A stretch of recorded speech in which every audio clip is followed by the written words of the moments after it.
sida ognahay ka warhayno jumciyana soo dhaaftay magaalada Muqdisho waxa ka dhacay mudaharaad oo aad u weyn markuu xarka saaxiibka Daari Cali Sow oo ninkana brother inkastoo Daari Cali Sow uu yahay nin neef qabo brother oo yahay nin neef low asii ninka lahayn booska neef qabo brother laakiin uu arka iyagu booday marka waa la yaab Daari Cali Sow neef qabo wixii ka nigsi wax yar ma hada brother marka daawan ila daawo ee waxa sugi maanta maxay maraysaa maanta waa maalin weyne maanta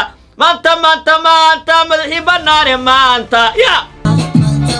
maanta waa maalin weyne maanta madaxii banaane maanta waa israacday waqtigii baa la soo gaaray waayihii baa iskuray waqtigii baa iskuray maanta waxaa la joogaa maalintii baa jooga kama dambaysahay war daahir oo acuudu billah waxa lagu maleeyaa saaxib inuu ku dhaca qalal bismillaahir rahmaanir rahiim markan waxaan leeyahay dadkan waa isku aqal waa isku maskax waa isku mabda waa isku dhaqan hal waraaq wax qaatana hal waraaq ka wada aqristaan hal waraaq ay ka wada aqristaan ayaga dhan kan wuxuu dhahay kan wuxuu dhahay kaasan oo waa saas adeerkood waa hal ilaahay amarkiis maanta waxay maraysaa in ciidamo gaashaaman oo ka soo kala goostay militariga nabasuudu ay la wareegeen fila Soomaaliya hareeraheeda ilaa 20 masajid ay soo dhacay ilaa 20 wiil oo kuwii aad dirta ahaa isdhiibay oo la haya oo qoriyooda wata oo dhahay waan la qalday anaga inay isdhiibnaa rabnay oo shaciinta oo la wareegay dabjirka dahsoon iyo guud ahaan wadooyinka labada dhinac ee soo gala fila Soomaaliya Xasan Sheekh Maxamuud iyo Shariif Sheekh Axmed oo wato 16 gawaare dagaalka ayaa waxay degeen hotelka Maida Extra Sahablo 2 dhinaca kale hotelka Sayidka ayaa waxa degaya oo 16 gawaare dagaalka ay la geliyo gudaha goornow وحسن على غيره عبد الرحمن عبد الشكور iyo Cabdikariim Xuseen waxaa la isku qoray nin walba oo murashax ah inuu 10 tignika ah keensado oo shakhsi uu isaga u wato Xasan Sheekh iyo Sheekh Shariif iyo Xasan Khayre Soddon Cabdi Bilay la imaadeen ba goobta daljirka Dahsoon damiirka qofkii damiir lana wuxuu ka jawaabi karaa ee rebrandire inta ama hawiye ah war gabadhii maryaxaan idoo qoli watay banaan baxaysa tii isaaqna idoo dalka ka go'alay banaan baxaysa tii ma jarteena sawirkii kobaynaysa wartaadu maxaa u diiday xorriyadda laakiin nasiib darro nin gada ka yimid oo Maxamed Cabdullaahi Farmaajo leeyahay oo reegadaha maryaxaana ayaa waxay doonayaan oo ilayeen ma banaan bixi kartaa gabadha cashuur bixiyaha ah ee ku nool gobolka Banaadir gabadhii gadana qori bay ku banaan baxaysaa gabadhii gobolka Banaadir ma banaan bixi kartay leeyihiin gabadha mareexaan iyo wiilka mareexaan ee maalin hore garbahaaray qoryaha soo qaatay Axmed Madoobe ma rabna inay qoryaha soo qaateen adigu warqad Farmaajo ku sawiraya kuma rabno ma dhihi kartid miyaad gun tahay miyaa lagu gumeystay war xataa Ingiriiska dalkan Talyaaniga gumeystay noocan uma dhaqmeen warar kale xiisaha halna waxa kamid ah in laga qaxayo degmooyinkii Boondere Xamarweyne iyo Wadhigley waa inta xaafadaha ku kooban fila Soomaaliya dadkii qaxay qaxoodu xataa wuxuu ka dhigay xayisiin le farxad le brother waa reen uu ku farxsan yahay habi ya brother wallahi bil aniga ya barag Fahad Yaasiin Xajdaarna waxa la sheegay in markii uu xaaladda qiimeeyay isaga baxay dalka oo Itoobiya gaar ah Asaba waxa dacaa maqlay Fahad Yaasiin waa dhoofa maanta uu dhoofa ka war fiir muxuu dhoofa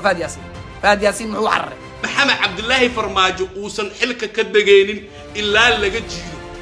laga jiido sida Muammar al-Qadaafi in la jiido haddii bari uu dadkaas xabad ku rido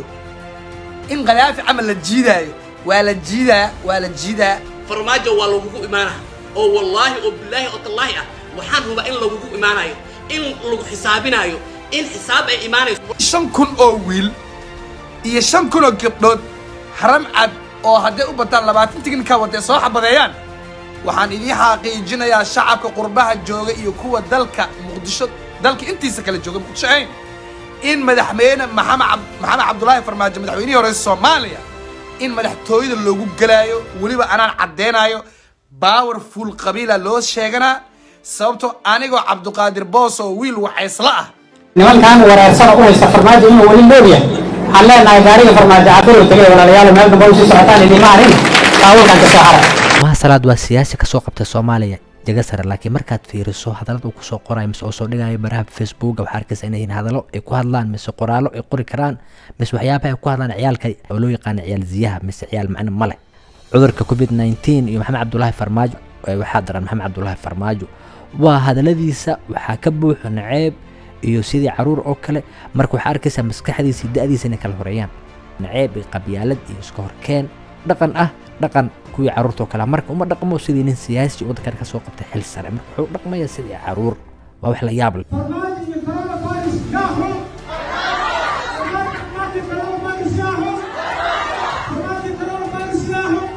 hawiye annaga marka dadkeena hurda ayaan ugu badan doqon ma saasa hawiye doqon loo dhahaa inta hurdaa badan inta hurdaa dee kugu badatane habeenkaa badnaanaya gudcurkaa badnaanaya hawiye saasoo doqomo loo dhahaa doqon maxaa u tahay dadkan hawiyaha ah ee dhugta la iyo digil iyo miriflaha iyo dirta iyo dad wax dhagaysta ma aha oo farmaajo is yiraahdo adaa uga shacbiyad badan muqdisho nimankan hawiyaha waxaa laydinka rabaa inaad u hilidaan qadiyadiinna inaad u hilidaan maatadiinna inaad muujisaan oo adduunkan aad tustaan oo beesha caalamkan aad tustaan in magaalada muqdisho aan farmaajo laga rabin niyad jabiya oo niyad jabiya cayaanka baraha bulshada oo isku soo baxa qofkii ka hara banaanbaxa berito ilaah baan idinku dhaarshay hawiya caawa la hadlayaa berito hee ninkii hara ama gabadhii harta ee beri banaanbaxaas ka harta gabadhii beri harta iyo wiilkii beri hara allay lehed nasab hawiye oo xalaal ku dhasha maaha caawa iga qora gabadhii beri harta lahooskeen aan maqli jira lahooskeen waayo banaanbaxa beri ninkii ka hara nin hawiynimadu ku weyn tahay dimuqraadiyaddu ku weyn tahay hawiye keli maaha raxan weyn baa soo baxayso xasuuq bay dhaba lago geystay cid haraysa beri ma jirto maxaa kuu haray in 800 oo qofood fiiri sooba hal mar kaaga dhimato adiga adoo hawiye ah maxaa kuu haray qaraxii sooba inta ku dhimata Allah u naxariiso hal qabiil kaliya maysan ahayn Soomaaliland oo ahayd faqiir macna taajir macna qof walbo Soomaaliland isku imaad muslimna isku imaad dad waxay masaakiin oo maata ah marka taas maaha mid lagu kiciyo caadfad dad ha ku noolaanin fikirkii 1990kii wiilsoo waxa ku nooshaa sirkalkii wareegii oo kuntii sanduuqi ilahay hawiye daarooda ku nooshaa brother ka ilbax waxaan dadkan way xanuunsan yihiin kalsooni isku qabaan ma aaminsana qof bin aadan ah ma aaminsana qof walaalkiisa ah islaamnimada ku yar ilaahay wuxuu dhahay inama almu'minuuna ikhwa walaalnimo ma yaqaanaan dadka ilaahay ka saaray waa dad ku soo koray kackacnimo dadkan ciidankii kackac waa ilaah baan ku dhaartay haddii caabud waa caasimad ahaan lahayd oo xasan sheekhna uu madaxweyne ka yahay oo caasimadana caabud waaq tahay la saacad ma joogi lahayn xasan sheekh cabdiraxmaan cabdishakuur baar dheer asoo madaxweyne ka caasimad baar dheer tahay wallaahi 3 daqiiqad joogi wallaahi 3 daqiiqad joogi lahayn dadka waxay leeyahay xasan sheekh ilmihiis intuu ka wata ma farmaajo ilmihiis xamar joogaan marka farmaajo miyaa ilmihiis xamar joogaan ii sheeg farmaajo ilmihiis xamar ma joogaan maxaa ilma xasan sheekh iyo ilma cabdiraxmaan cabdishakuur ku tusa adiga qof kastoo lacag leh oo isku filan anaa ilmihayga afrika joogin bay qof kastoo isku filan ilmihiis waa wata de maxaa ula yaabaysaa حاول الشيخ هذا تلميذ إنجليز كجوكتو فرحين محمد الميز يوكرين وجوجان محمد جدية وحنا وجوجان الميز أستراليا الميز سوى تقف كستو الميز هو وضنا حقاس كوهاي الله هذين بركة لكن وأرك دونا المها قول نقضي فؤاد ميك اب صاحبك نويه درس نواتي هتكر أدا ورست موجودو مركو كله دادي أم لايك فؤاد ميك اب نسول سلام برادر حمرا كسوس سلامة أو حو دفاع عساني وسيد إلهي أوكل النبي قال عملوا دفاع عسان برادر أعوذ بالله وحكا صحيحان محيطة فريه كاهيان صاحب ما يرين محكاهيان فرنوعي كاهيان أو دمنوسا وأوجه هذا أنا دقن يقول أبقال معها يقول هرابنا معها مدحوينه فير عبد الله يوسف سو مر دلكان oo dadka reer muqdisho nacaybkay u qabeen qabiilku ma naceen Ethiopia dalka ku soo hogaamisa lagu nacay waa laga badiyay hooyo uur laha imaanaysa ka damqata farmaajo beenta ma oo cunugii hore iyo kii ka horeeyay markay dhalaysa dhibaato ku qabto wadada laga xiray isha cabdiqaadir oo bis naga dhawto caloosha horeys babay cunugan waxay rabtaa daljirka daahsan inay ku dhasho oo cunugaas maxaa loo bixinayaa uhuru kenyatta ya mr uhuru kenyatta kacdoon uhuru waxaa laga wadaa dee xorriyad istiqlaal silmeeshi lama obu war daljirka daahson iyo filo Soomaaliya waa la wareegay ku caawa ciidankaaga awoodda badnaa fiiri waa dhimataa cimrigeyga maxuu soo gaabanaysaa brother adiga baa dhimatay waa dhimanaysaa bulshada isnooga dhimashadii isnooga dhimaya fuladkaani waa dhimanaysa la allaaniyo waxaa qoonka naga keen wala waa dhimanaysaa nolosheeda maqlo dhimanaysa mudaaraad dhiirgilo oo dhimanaysaa madaxasaasi waaya والله عبسي بسم الله هذا اللي كان دبريسا أرتل مقايدة كل مكان بسا كل مكان بجاجة كل مكان موبايل أدو لقى عالم الدلاء مركا عبد القادر بوس وقرح لو ذا هبل أسيقا قلافتي فرحية أو قلافتي ياسمين أو قرح قلافتي فتح معناها أنت تكون ما لهيد هذا واحد لقوه ذنبه هذه هيستوري كتك أقول غير مقدش أقول مقدشاوي عم حل هذا ها ابو قلقل شهيدته ابو حور العين وكسوس السحاب الشباب هذا كدرن الشباب dadka waxa waxay ku jiran xur laceen ay dhahan adi arin kara kataba hero noqonaysa brother history galaysa fikirku ku hadlayo arintu sheegay arinta al-shabaab macnaha waxa way bis inuu dhaho waxa ka maqan xur laceen isqarxiyo dhaho brother ninka wuxuu dhahay shahiid noqo shahaado raadso armihii argixisado ka hadlayo marka armihii argixisado kaaga dhigdiin waxa ka dhigay magaalnimo marka dadka la sheekaystaan ma aqaan dadka la sheekaysanayaan wuxuu sheegay dad wala miya carruur meela sheekaystaan dad carruur had soo qaangaaray 16 jir 14 jir ah ma maskaxda ka qabsadeen dad waalan ma u sheekayaan nacsiin meela sheekaystaan macquul ma waxay ka sheekeynayaan qaabka u sheekeynayaan mabda'ooda afkaartooda dhaqankooda siday yihiin waa qabiil dad ma aha ay ku jirto xataa dhaqan islaam ku jira ma aha maxay ilaahay wuxuu ku dhahay tacaarafu يعني لتقاتلوا مو كلهن لتباغضوا مو كلهن لتباعدوا مو كلهن كالفوجادة إن لسكون علو كالفوجادة مو كلهن وعقول أن لسكون برتو وأيدي كارك حملوا بس وإن محمد وإن حسن أو كلامه يعني ونبعه وعداس سنة دي يوصل ميسو وضد كجرت عقدت وضد كسوكر عقدت وحي أميسين عقدت معناها هدي خف عن عدي سهين بس أن لفتي سهين مش أو قبصده مش أو كسريه وحي أميسين خف كسنه الجويناي وحي أميسين هي سيدي أسأل سميل هوا because أسا كسميسن الجوي وخف كسميسن حمان عيب إكراهيو نجاسو كسميسية مركا وحا قصبة أسن دك إنه نعو مركا وحا قصبة أسن إنه آمنو خف كان يكون عبيها خف كان يكون دليا خف كان يكون دعيا وخف آنا قبل ترست إله ما آمن سنة سؤالكو آمنا يا مركا دad كان وأضيال أو كنت ميجر أو سكن جاي عرور dad kan wada ku soo barbaar ku soo koray qash iyo qac iyo nac iyo xabad iyo dhac dad ku soo koray qax wadad aan aqoon sharci wadad wariya anoo fiiris dad jiraan ku caayeen hawiye waa isku hadal hal waraaqa wax lagu soo wada qoray hal waraaqa wax ka wada qarstaan hal ceel ay wax ka wada caabaan kulligood waa gudaafad waa cayaan dad fiyo ma ah wadad qashin oo wadnaha ka jiran macnaha waa ayagu waxay sameey lahaayeen wadad u nool inay ayaga kaliya noolaadaan hadan u sii nool dadkooda kaliya inay noolayaan ما أها ضد آمنسان شيرين كيرين ما آمنسان إله يقانا ما أها محمد سياد بري أيو مريحان واحتري لها دي ما أنت ريد ديني أو واحتري يعني محمد سياد بري كو إلا بعتن صنع أيو ودنك حكومية مريحان كبري أو فرماجة أدير وياهي حكم جعل أيو اسميسين محمد سياد بري كو إلا بعتن صنع ودنك حكومية كو إلا بعتن صنع أيو صومالي هايستي waxa maanta Soomaaliya meeshaan dhigay waa Maxamed Siyaad ninkan maanta joogana waa Maxamed Siyaad wiilka adeerku uu ahaa wardadkan fiiri wakaalan dheeraysan yihiin waka xog badan yihiin fiiri laakiin dhibaatada jirta farmaajo Turkiisa ma dhahayaan waa qaldanta hadday leeyihiin Maxamed Siyaad barre oo 20 sano wadankan xukumayay teetarnimo cad ku dhaqmay waxay dhihi lahaayeen war Maxamed Siyaad waa qaldantahay ummadda ka hor leexo marka fiiri ma Soomaalidu ana qaldan misreedini marixana qaldan ma diiraano عليه ما هو يا قلدن مش وحا قلدن اي شيء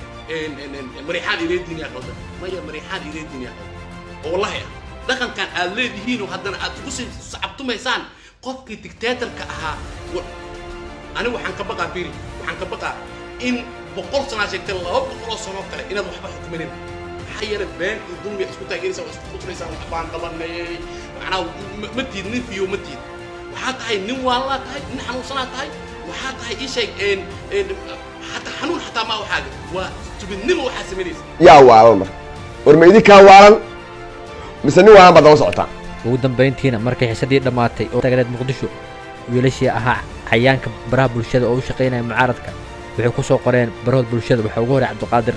booska wuxuu yiri war hawiye Liverpool caadi ah ayaa noqoteen maxaa idin sameeyaahe balse qosoli baan waca hadda waxay diinta ka qabto koox weyn oo jabtay saas ayuu yiri Cabdiqaadir booska kan wuxuu ahaa saaxiibkay gitaara siin kistakiinka brother nafta sakaratul maut wuxuu dhaasana dhageysano waxa maanta magaalada Muqdisho ka dhacay waxay la mid ahaayeen wixii Siyaad Barre uu ku sameeyay jiray shacabka Soomaaliyeed gaar ahaan qabiilka la yiraahdo hawiye halka saaxiibkaaga dahra cali soo wuxuu soo qoro waayay wuxuu eedeeyay u cambaariyay Muqdisho ka dilacday xaq jirnimo macnaha in la nuuciyo hawiye daarood nisnaceen ayaga ay asaaseen ninkan dhahayo مريحان farmaajo mariixaan ninka abuu ma ogi waxa la soo siiyey laakiin qorshaha wuxuu ahaa inuu dhaho farmaajo madaxweyne ma aha way kasoo fakatay abuu waa isku dhex yaacay marka qorshaha wuxuu ahaa in la dhaho farmaajo madaxweyne ma aha laakiin waxaa ku qorsaneed in la dhaho waa mariixaan marka abtu ciddaa waa isceli waaya marka xumaana ku jirtay mugtahay qabyaalad farmaajo mariixaan hal mar soo tuf waa mariixaan ninka dib baa dhahay kee baash wara tuf kee baash kee mikrofoonka allaha mugta waxa laha waan ceebaysa kan dhahay waa mataqaanaya waa midkii oo mataqaana ka imaanaya South Africa hogaamiyihii banaanbixi naagaha kii hogaaminaya waaye waa ugaaska mise agaasimaha banaanbaxa dadka waa kan waa caloosha dheer shaadka cadka waa marka kanna uma aragta hadlooyo oo dhahay waa mariixaan waa midkan hadda aadin saarayo oo meel Soomaaliyeed ku keenay shirka oo dhahayo farmaajo waa tuug farmaajo waa san waa asiga marka raggii hadda aan daawadeynay iyo raggaan meeshaan joogo iyo kaas caloosha dheer leh oo shaadka cadka watay kan oo dhahay mariixaan kuwaas gacanta taagtaagayo waa guddi oo loo sameeyey caayadii aflagaadeed marka kuwan waa guddiga fulinta ayaga aflagaadeeya caayo ayaga waa kuwa abuuro qalaasaha iyo fitnada iyo isku qaska isku dirka qaswadayaasha mujaahid qalbi dhagax